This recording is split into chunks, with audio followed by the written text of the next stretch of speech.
بسم اللہ الرحمن الرحیم۔ کوئی لمحہ گلاب ہو قسط نمبر 30 کے ساتھ آپ کی خدمت میں حاضر ہیں، جو لکھا ہے نگہت عبداللہ نے۔ اگر آپ نے ابھی تک ہمارا چینل سبسکرائب نہیں کیا تو ہمارے چینل کو سبسکرائب کریں اور بیل آئیکن کو پریس کرنا مت بھولیے گا تاکہ آنے والی تمام اقساط آپ کو بر وقت ملتی رہیں۔ اس نے بیگم آفندی کے ساتھ ناشتہ کیا، اس کے بعد لاؤنج میں آ بیٹھی تھی۔ کچھ دیر بعد بیگم آفندی آفس جانے کے لیے تیار ہو کر کمرے سے نکلیں اور اسے تنہا اداس دیکھ کر اس کے پاس رک گئیں تو بلا ارادہ اٹھ کھڑی ہوئی۔ جی ماما، بیٹا تمہیں تنہائی مار ڈالے گی، چلو تمہیں تمہارے گھر چھوڑ دوں، وہاں بہن بھائیوں کے ساتھ شاید تم بہل جاؤ گی، بلکہ کوشش کرو اپنا دھیان بٹاؤ، اس طرح تو زندگی نہیں گزرتی۔ جاؤ بیگ تیار کر کے لے آؤ، کچھ دن وہیں رہنا۔ بیگم آفندی نے نرمی سے سمجھاتے ہوئے کہا تو وہ خاموشی سے اپنے کمرے میں آ گئی اور بڑی بے دلی سے بیگ میں چند جوڑے ڈال کر واپس آ گئی۔ ایسے جاؤ گی؟ بیگم آفندی نے اس کے الجھے سراپے کو تنقیدی نظروں سے دیکھا، پھر سر جھٹک کر بولیں، خیر چلو، لیکن واپس اس حلیے میں مت آنا۔ وہ کیا کہتی؟ خاموشی سے ان کے پیچھے چل پڑی، پھر تمام راستہ بیگم آفندی سے لیکچر دیتی رہیں، اپنا خیال رکھو، تمہارے آگے ابھی پوری زندگی پڑی ہے جو صرف یادوں کے سہارے نہیں گزر سکتی، کچھ وقت گزرے گا پھر تمہیں خود احساس ہو جائے گا، ابھی شاید تمہیں میری باتیں بری لگ رہی ہوں گی، لیکن آہستہ آہستہ سمجھ جاؤ گی۔ مجھے دیکھو، میری کل کائنات شہری تھا، اس کے بعد میں زندہ ہوں پہلے کی طرح، کیونکہ مجھے بالکل پسند نہیں کہ لوگ مجھ سے ہمدردی جتائیں، ترس کھائیں مجھ پر۔ تم بھی اپنے اندر حوصلہ پیدا کرو، کمزور عورت کی حیثیت ایک کھلونے سے بڑھ کر نہیں ہوتی، تم میری بات سمجھ رہی ہو نا؟ اس نے صرف سر جھکانے پر اکتفا کیا تو بیگم آفندی ایک نظر اس پر ڈال کر خاموش ہو رہیں، پھر جب اس کے گھر کے سامنے گاڑی رکوائی تو کہنے لگیں، کچھ دن آرام سے یہاں رہو اور اگر کہیں جانے آنے کو دل چاہے تو فون کر دینا، میں گاڑی بھجوا دوں گی، اور ہاں، بیگ میں کچھ پیسے ویسے بھی رکھے ہیں یا نہیں؟ اس نے نفی میں سر ہلا دیا۔ بے وقوف! انہوں نے اپنے پرس میں سے نکال کر کچھ نوٹ اسے تھما دیے۔ جاؤ، اپنا خیال رکھنا، آپ اندر نہیں آئیں گی؟ اس کے لہجے میں بے چارگی تھی۔ مجھے دیر ہو رہی ہے۔ بیگم آفندی نے ایک طرف کا دروازہ کھول دیا تو وہ مایوس ہو کر اپنا بیگ کھینچتی ہوئی اترتے ہی گیٹ کی طرف بڑھ گئی اور جیسے ہی بیل کا بٹن پش کیا، ادھر بیگم آفندی نے ڈرائیور کو چلنے کا اشارہ کر دیا تھا۔ اس نے دھندلائی آنکھوں سے گاڑی کو جاتے دیکھا، پھر دوبارہ بٹن پر انگلی رکھی تھی کہ گیٹ کھلنے کے ساتھ ابو سامنے آ گئے اور اسے دیکھ کر بے اختیار وہیں اسے سینے سے لگا لیا، پھر اس طرح اندر لے آئے کہ امی نے پہلا سوال وہی کیا جس سے وہ خائف تھی، کس کے ساتھ آئی ہو؟ ماما کے ساتھ۔ وہ ابو سے الگ ہو کر امی کے گلے لگ کر بولی تو اس کی آنکھوں سے جھڑی لگ چکی تھی۔ روتی کیوں ہو بیٹا؟ ابو کا انداز ایسا تھا جیسے ہم مر گئے ہیں کیا، جس سے وہ شدت سے رونے لگی۔ تبھی رابعہ کمرے سے نکل کر آئی اور کچھ دیر رک کر صورتحال سمجھنے کی کوشش کی، پھر سے امی سے الگ کر کے بولی، عجیب ہیں آپ لوگ بھی، پہلے اسے بٹھائیں تو صحیح، چلو تم اندر چلو۔ ہاں، اندر لے آؤ، امی اپنے آنسو پوچھتے ہوئے بولیں۔ وہ رابعہ کے سہارے کمرے میں آ گئی اور دوپٹے کے پلو سے آنکھیں صاف کرنے لگی، لیکن آنسو خشک نہیں ہو رہے تھے۔ سنو، رابعہ اس کی تھوڑی چھو کر کہنے لگی، میں تمہیں رونے سے منع نہیں کروں گی، لیکن امی ابو کا خیال کر لو، ان کے سامنے مت رو، کیونکہ امی ویسے ہی تمہارے لیے بہت روتی ہیں، پھر ابھی تو وہ ماموں جی کے لیے اتنی پریشان ہیں۔ ماموں جی؟ کیا ہوا انہیں؟ وہ رونا بھول گئی۔ بس اللہ نے بچایا ہے، بہت سیریس ہارٹ اٹیک ہوا تھا انہیں، رابعہ نے بتایا تو مزید پریشان ہو گئی۔ ہاں، چند 15 دن ہو گئے ہیں، ویسے اللہ کا شکر ہے اب بہتر ہیں۔ رابعہ نے اس کی پریشانی دیکھتے ہوئے تسلی بھی دی۔ مجھے کیوں نہیں اطلاع دی؟ تم پہلے اپنے آپ کو تو سنبھالو، کتنی کمزور ہو گئی ہو۔ ڈیلیوری کب ہے تمہاری؟ رابعہ نے ٹوکنے کے ساتھ پوچھا تو روٹھے لہجے میں بولی، پتہ نہیں۔ کیا مطلب، تمہیں نہیں پتہ؟ بس چھوڑو نا، تم مجھے ماموں جی کا بتاؤ، وہ کہاں ہیں؟ ہاسپٹل یا گھر آ چکے ہیں اور ماشاءاللہ کافی بہتر ہیں، تمہیں زیادہ پریشان ہونے کی ضرورت نہیں ہے، عزام بھائی نے اسی لیے تمہیں بتانے کو منع کیا تھا۔ رابعہ کہتی ہوئی اٹھ کھڑی ہوئی تو پوچھنے لگی، عزام بھائی ٹھیک ہیں؟ ہاں، ادھر ماموں جی کی وجہ سے نہیں آ پا رہے، ورنہ اکثر آتے رہتے ہیں اور تمہارا بھی پوچھتے ہیں، بلکہ شاید تمہارا پوچھنے ہی آتے ہیں، رابعہ نے سیدھے سادے انداز میں کہا، اس لیے اس نے توجہ نہیں دی اور اپنی سی رو میں بولی تھی، میں جاؤں گی ماموں جی کو دیکھنے۔ اچھا، ابھی تو تم آرام کرو، کچھ کھانے کو لاؤں تمہارے لیے؟ رابعہ الماری کا پٹ کھول کر اس کی طرف پلٹی تو تکیے کے ساتھ کمر ٹکاتے ہوئے بولی، نہیں، ابھی تو میں ناشتہ کر کے آئی ہوں، امی کو بھی منع کر دو میرے لیے کچھ نہ بنائیں، وہ ابو کو سی آف کرنے کے بعد ہی کچھ بنانے کا سوچیں گی، میں جب تک استری کر لوں۔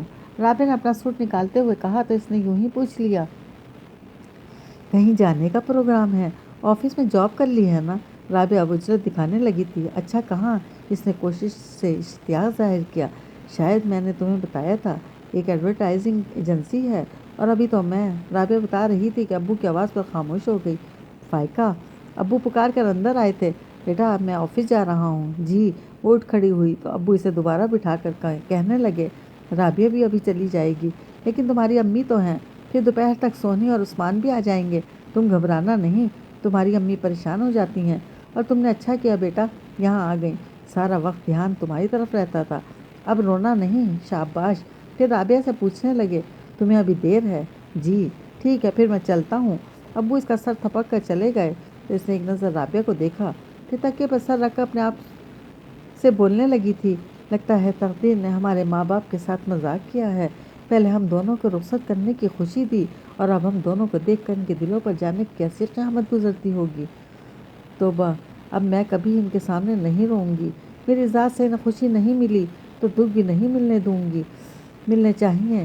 رابعہ نے پلٹ کر اسے دیکھا، پھر اپنے کپڑے لے کر واش روم میں چلی گئی تو دروازہ بند ہونے کی آواز پر وہ چونکی تھی اور چاہا کہ اٹھ کر امی کے پاس چلی جائے، لیکن ایک تو ایسی حالت میں تھی، دوسرے کمزوری کے باعث اس بار بار اٹھا بیٹھا نہیں جاتا تھا، اس لیے چاہنے کے باوجود اٹھ نہیں سکی اور وہیں امی کا انتظار کرنے لگی۔ اس نے ماموں جی کے ہاں جانے کے لیے بیگم آفندی کو فون کر کے ان سے اجازت لی تو انہوں نے گاڑی بھجوا دی تھی۔ شام سے کچھ پہلے امی کے ساتھ ماموں جی کے ہاں آ گئی، اور چونکہ ایسی واپسی کے لیے امی نے کہا تھا کہ اذان چھوڑ جائیں گے، اس لیے اس نے وہیں سے ڈرائیور کو واپس بھیج دیا اور امی کے ساتھ گھر میں داخل ہوئی تو پہلی بار وہ اندر سے بالکل خالی تھی، ورنہ ہمیشہ اس دروازے پر کچھ کہنے، کچھ سننے اور ایک جستجو لیے آتی تھی تو اس کا دل ایک انجانی خوشی سے ہمکنار ہو کر دھڑکتا تھا، اور جتنی دیر اذان کے پاس بیٹھتی اپنے دل کا دامن پھیلائے رکھتی کہ جانے کب کوئی لمحہ گلاب ہو وہ اس کی ساری زندگی کو مہکا دے۔ اسی جستجو میں وہ ایک بار ان کا ہاتھوں میں لے کر بولی تھی، کبھی کبھی میرا دل چاہتا ہے میں آپ کا ہاتھ تھام کر بہت دور نکل جاؤں، پتہ نہیں وہ کون سی منزل ہے جو مجھے اپنی طرف بلاتی ہے، اور مجھے لگتا ہے میں بنا آپ کے ساتھ کے اس تک نہیں پہنچ سکوں گی۔ آپ ہی کیوں عزام بھائی، مجھے کسی اور کا خیال کیوں نہیں آتا؟ اور ان کے نظر انداز کرنے پر بکھرنے لگی تھی۔ خدا کے لیے عزام بھائی میری بات کا جواب دیں، آپ خدا تو نہیں ہیں، پھر بھی ہر مشکل گھڑی میں آپ کو کیوں سوچتی ہوں؟ پھر بہت آزردگی میں گر کر اٹھی تھی، کبھی تو اے خدا یہاں سے جاتے ہوئے میرے دامن میں خوشیوں کے گلاب کھلے ہوں، اور آج وہ بالکل خالی تھی، کہنے سننے کی خواہش، نہ کوئی جستجو، اس کے برعکس یوں لگ رہا تھا جیسے وہ آج یہاں پہلی بار آئی ہے۔ فائقہ، مامی جی نے اسے کھینچ کر گلے لگایا، پھر اسما اس کے بعد ماموں جی کے پاس بیٹھی تو بجائے اس کے کہ اس کا حال احوال پوچھ رہے تھے، وہ مختصراً جواب دے کر امی کو چلنے کا اشارہ کرنے لگی تو اسما دیکھ کر اچھل پڑی، کیا ہو گیا ہے تمہیں؟ چلو ہم باہر بیٹھتے ہیں۔ اسما یہی سمجھی کہ وہ ماموں جی کو بیمار اور کمزور دیکھ کر گھبرا رہی ہے، جب ہی اسے اٹھا کر برآمدے میں لے آئی تو لمبے لمبے سانس لے کر بولی، آج صبح سے حبس ہے، بہت گھٹن ہو رہی ہے۔ ہائے، اسما نے حیران ہو کر اسے دیکھا، پھر اپنے ساتھ بٹھا کر کہنے لگی، حبس اور گھٹن تمہارے اپنے اندر ہے، ورنہ باہر کا موسم تو بہت خوبصورت ہے، بارش کا امکان لگ رہا ہے، اللہ کرے جم کر برسے۔ پھر اس کی چادر کا کونا کھینچ کر بولی، اسے تو اتارو، کیا مہمانوں کی طرح بیٹھی ہو؟ نہیں بس ٹھیک ہے۔ اس نے چادر مضبوطی سے پکڑ لی، کچھ بھی کر لو، جانے نہیں دوں گی ابھی، آرام سے رات کا کھانا کھا کر جانا۔ یہ بتاؤ کیا کھاؤ گی؟ اسما نے پیار بھری دھونس جما کر پوچھا، جو پکا ہے وہی کھا لوں گی، اگر اتنی دیر رک گئی تو۔ اس نے کہا تو اسما اٹھتے ہوئے بولی، کتنی دیر؟ مغرب کی اذانیں ہو رہی ہیں، اس کے بعد جب کہو گی دسترخوان بچھا دوں گی۔ جا کہاں رہی ہو؟ نماز پڑھنے، اسما کہہ کر جانے لگی تو وہ اٹھ کھڑی ہوئی، اچھا سنو، مجھ سے بیٹھا نہیں جا رہا، میں لیٹوں گی۔ ہاں ادھر میرے کمرے میں چلی جاؤ، لائٹ آن کر لینا، میں نماز پڑھ کر آتی ہوں، جلدی آنا، وظیفہ پڑھنے مت بیٹھ جانا، عزام بھائی کی طرح۔ وہ کمرے کی طرف جاتے ہوئے بولی، پھر ایک دم رک کر پوچھنے لگی، سنو، عزام بھائی نہیں آئے ابھی؟ نہیں، دیر سے آتے ہیں، کبھی دیر سے کبھی جلدی، کوئی ایک وقت مقرر نہیں ہے، اسما نے جائے نماز بچھاتے ہوئے کہا، پھر اسے دیکھنے لگی،